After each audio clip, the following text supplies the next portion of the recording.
नमस्कार। YouTube के इस चैनल पे आप सबका स्वागत है और आपसे निवेदन है कि चैनल को सब्सक्राइब कर दे ताकि आने वाले सारे वीडियो आप तक पहुंचता रहे।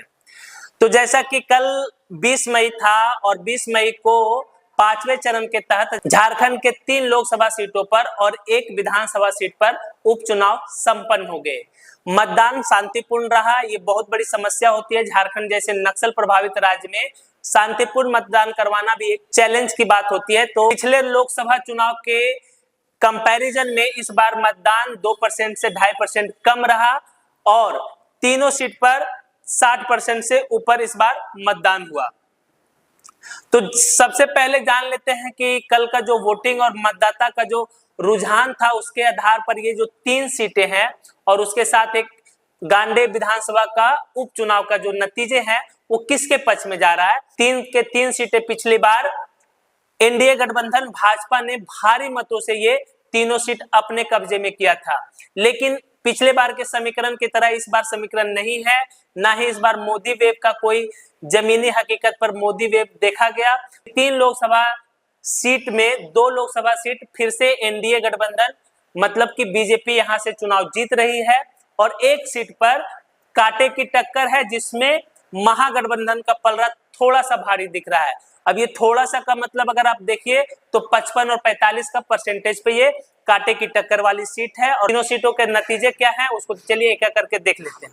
चतरा में 60.26, कोडरमा में 61% और हजारीबाग में सबसे ज्यादा 63% मतदान हुआ। वही अगर बात करें गांडे विधानसभा में तो यहाँ पर 66% मतदान हुआ, जो कि एक शुभ संकेत है, लेकिन पिछले चुनाव से 2% कम है। पहला सीट जो हॉट सीट है वो है कोडरमा लोकसभा क्षेत्र।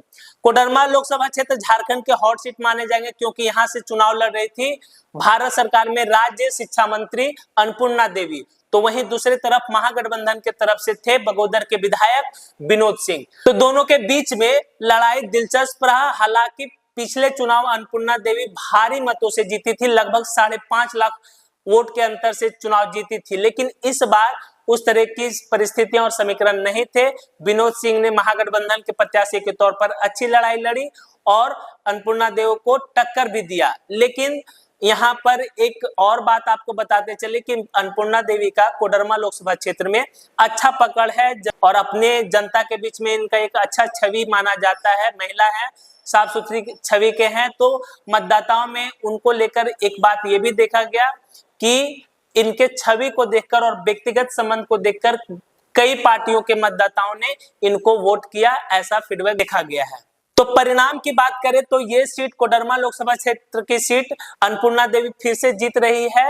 हालांकि इस बार का मार्जिन जो रहेगा वो 1.5 से 2 लाख के बीच रहेगा, क्योंकि लड़ाई महागठबंधन की तरफ से भी अच्छी तरीके से लड़ा गया। इस लोकसभा क्षेत्र में यादव जाति एक बड़ी जाति है जो कि महागठबंधन का वोट बैंक माना जाता है, लेकिन अन्नपूर्णा देवी के व्यक्तिगत संबंधों के कारण उसमें से कम 50% यादव मतदाता ने इनके पक्ष में मतदान किया और ये सीट इस बार अन्नपूर्णा देवी जीत रही है, लेकिन उनका मार्जिन 1.5 से 2 लाख के बीच ही रहेगा, जो पिछले बार 5.5 लाख था। हजारीबाग लोकसभा क्षेत्र पिछले चुनाव में जयंत सिन्हा बड़े मार्जिन से जीते थे बीजेपी के उम्मीदवार के तौर पर, और इस बार इंडिया गठबंधन की तरफ से थे मनीष जायसवाल और इंडिया महागठबंधन की तरफ से थे जेपी पटेल, जो कि चुनाव से ठीक पहले बीजेपी छोड़कर कांग्रेस ज्वाइन किए थे। ये दोनों उम्मीदवारों के बीच में कांटे का टक्कर रहा और ये हजारीबाग की सीट जो है वो इस बार फंसती हुई नजर आ रही है। कौन जीतेगा ये कहना मुश्किल है। हालांकि यहाँ से जयराम महतो के जो उम्मीदवार थे उन्होंने अच्छा लड़ाई लड़ा और लड़ाई को त्रिकोणीय बनाने की कोशिश की, लेकिन लड़ाई फिर ये लोकसभा का था तो नेक टू नेक फाइट हुआ, जिसमें लगता है कि जेपी पटेल को थोड़ा सा ज्यादा नुकसान उठाना पड़ा, क्योंकि दोनों एक ही समाज से थे और दोनों एक ही समाज के होने के कारण मतदाताओं में थोड़ा सा कंफ्यूजन था और महतो मतदाता में थोड़ा सा बिखराव हुआ, जिसका फायदा मनीष जायसवाल को मिला। हालांकि आपको बता दें कि हजारीबाग लोकसभा क्षेत्र में इस बार महागठबंधन का पलड़ा भारी दिख रहा है, क्योंकि यहाँ से जो रुझान मिले हैं उसके आधार पर जयप्रकाश भाई पटेल अच्छी लड़ाई लड़े हैं और अगर जयराम महतो की पार्टी का उम्मीदवार यहाँ नहीं होता तो ये सीट हर हालत में महागठबंधन के पाले में जाती।